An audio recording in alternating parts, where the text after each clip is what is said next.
So guys, अगर आप एक सॉफ्टवेयर इंजीनियर फ्रेशर हो, बिल्कुल बिल्कुल फ्रेशर हो, अगर आप माइक्रोसॉफ्ट ज्वाइन करते हो तो आपको माइक्रोसॉफ्ट पैकेज देती है बिल्कुल मस्त, जो कि है 45 LPA, 45 लाख रुपए आपको सालाना देती है। सच्चाई ये है कि जब आपके अकाउंट में सैलरी आई होगी, जो आप सैलरी होगी महीने वाली, वो मात्र 1 लाख रुपए होगी। तो अब आप बोलोगे यार ये क्या है कि बार 45 लाख रुपए दे रहे हैं, उसके हिसाब से तो यार 3-4 लाख रुपए के आसपास होना चाहिए थे महीने के, बट हो रहे हैं 1 ही लाख रुपए।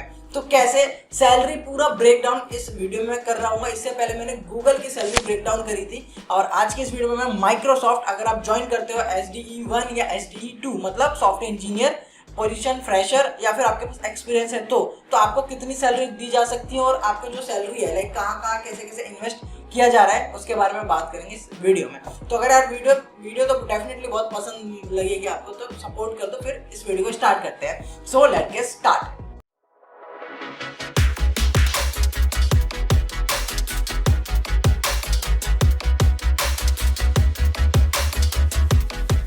तो ये सबसे पहले बात करते हैं माइक्रोसॉफ्ट अर्न कहाँ से करता है। पहले सैलरी तो ठीक है, पहले ये बताओ कि सबसे ज्यादा अर्निंग कहाँ से होती है।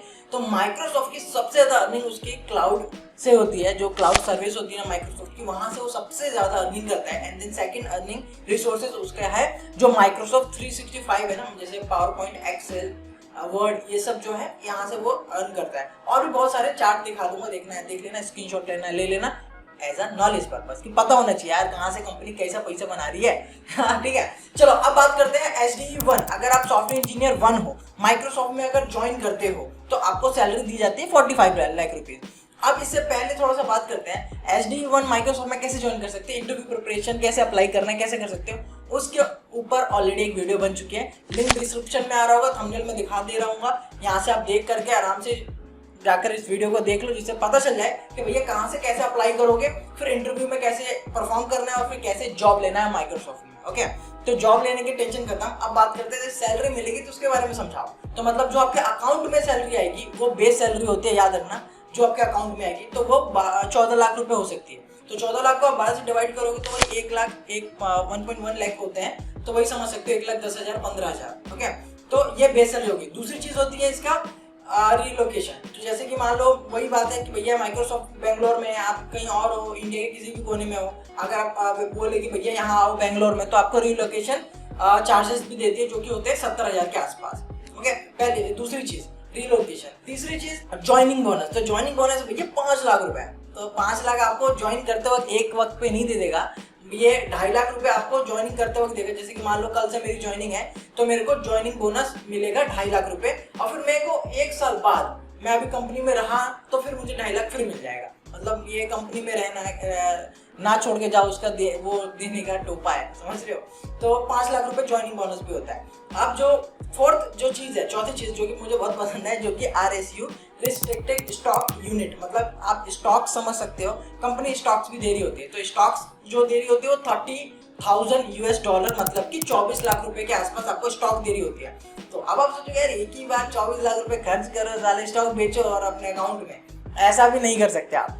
इसमें रूल से ये है कि आप हर साल 25% सेल कर सकते हो। तो आप 4 साल तक मतलब सेल करोगे। अगर आपको 24 लाख के स्टॉक्स देती है कंपनी, तो हाँ, एक साल में आप 25% बेचोगे, फिर उसके एक साल 25, फिर 25, ऐसे करके आप उसको सेल कर सकते हो। तो ये चौथी चीज थी RSU, इसको बोलते हैं रिस्ट्रिक्टेड स्टॉक यूनिट। जो फिफ्थ वाली, जो लास्ट वाली चीज है, वो है ईयरली बेस्ड बोनस या परफॉर्मेंस बेस्ड बोनस या फिर वेरिएबल पे बोलते हैं इसको। ये 3 बोलते हैं, कंफ्यूज होता है ना, इसलिए मैंने तीनों बोला है वर्ड। ठीक है, तो यहाँ पर मतलब जैसे आप 1 साल कंप्लीट कर लेते हो, तो आपको एक परफॉर्मेंस बेस, मतलब कितने बेहतरीन तरीके से आपने काम किया हुआ है, रगड़ के काम किया हुआ है कि काम चोरी की है, उसके बेस पे आपको पैसे दिए जाते हैं। तो उसका जो टोटल अमाउंट होता है वो 2.8 लाख रुपए होता है। आपको जरूरी नहीं कि ये पूरा दे दें, मतलब परफॉर्मेंस बेस है भैया। अगर आपने सही से मेहनत की होगी तो आपको पूरा भी दे सकते हैं, अगर आपने काम चोरी की होगी तो 1 लाख भी दे सकते हैं। तो ये डिपेंड करता है आपके परफॉर्मेंस पे। तो होप सो आपको SDE1 का ब्रेकडाउन समझ में आया होगा। एक बार और समरी मैं दिखा दूंगा। मतलब सबसे इंपॉर्टेंट बेस सैलरी, फिर उसके बाद RSU, फिर उसके बाद आपका होता है रिलोकेशन, फिर उसके बाद आपका ज्वाइनिंग बोनस, एंड देन उसके बाद परफॉर्मेंस बेस्ड बोनस। तो ये 5 चीजें होती हैं जो बहुत इंपॉर्टेंट होती है SDE1 के लिए। तो SD1 तो समझ में आ गया। अब SD2 के बारे में थोड़ा सा बात कर लेते हैं। SD2 जो होता है उसकी बेस सैलरी थोड़ी सी ज्यादा होती है, क्योंकि भैया ये 2 है, मतलब ज्यादा एक्सपीरियंस है, तो इसकी बेस सैलरी जो होती है वो 20 से 30 लाख के बीच में होती है। जैसे कि फ्रेशर हो तो भैया 14 लाख थी, फ्रेशर हो तो आपकी मतलब 14 लाख थी, बट अगर जैसे SD2 बन जाते तो भैया ये मतलब 20 से 30 लाख के बीच में आ जाती है, मतलब दुगना भी समझ सकते हो बेस सैलरी। और बाकी सारी चीजें सेम है, ज्वाइनिंग बोनस भी सेम है, मतलब वही 5 लाख के आसपास आपको दिया जाएगा। बट स्टॉक जो है RSU वो आपको बहुत ज्यादा दिए जाते हैं, मतलब वहां तो भैया 24 लाख ही दे रहे थे, बट यहाँ 25 से 75 लाख के बीच में देते हैं वो आपको, depend on like your knowledge और स्किल और परफॉर्मेंस जो भी है।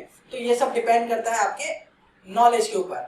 तो होप सो गाइस आपको बात समझ में आया होगा SD1 और SD2। अगर आप बिल्कुल फ्रेशर हो तो आपको किस हिसाब से सैलरी मिलेगी और सैलरी कहाँ जा रहा है, कैसे जा रहा है। अगर आप SD2 हो तो आपको किस हिसाब से सैलरी मिल रही होगी। अगर वीडियो पसंद आई होगी वीडियो को लाइक करो, चैनल पे नए हो तो चैनल को सब्सक्राइब करो यार। फिर मिलते हैं नेक्स्ट वीडियो में, तब तक के लिए बाय बाय।